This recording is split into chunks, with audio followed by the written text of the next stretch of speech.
আলহামদুলিল্লাহ আমাদের প্রিয় ছাত্রী নুসরাত মোটামুটি 3 মাস পর সে জাপান ইমিগ্রেশন থেকে সিইউ লেটার পেয়েছে এবং সে জাপানের ইউনিভার্সিটিতে যাচ্ছে।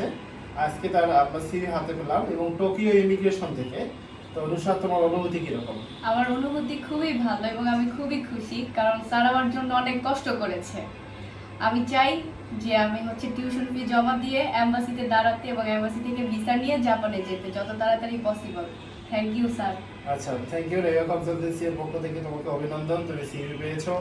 আমাদের চেষ্টা ছিল তো এই রেওয়া কনসালটেন্সি তোমাকে ডকুমেন্ট বা সিইউ আনার বিষয়ে কিরকম সাপোর্ট দিয়েছে তুমি যদি বলো।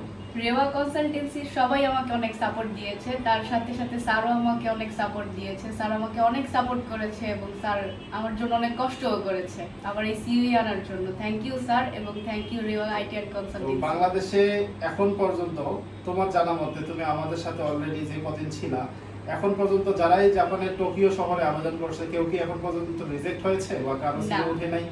আমাদের এই রেওয়া আইটি অ্যান্ড কনসালটেন্সি থেকে কারোই সিইউ রিজেক্ট হয়নি। আলহামদুলিল্লাহ, স্যার সবার সিইউ এনে দিয়েছে এবং টোকিও ইমিগ্রেশন থেকে সবাই জাপানে গিয়ে ভালো আছে, যে যার মতো জব করতেছে। আমি যাব, যে জব করব ইনশাল্লাহ এবং তার পাশাপাশি ক্লাসও স্টার্ট করব। জি, এবং তুমি 2 বছর 3 মাসের ভিসা পেয়েছো। 2 বছর 3 মাসের ভিসা পেয়েছো, 2 বছর 3 মাসের। ঠিক আছে, এপ্রিল মাসের 6 তারিখ ভিসা ইস্যু হয়েছে। ওকে, তো থ্যাংক ইউ রেওয়া কনসালটেন্সির পক্ষ থেকে তোমাকে স্বাগতম। Thank you sir. Thank you.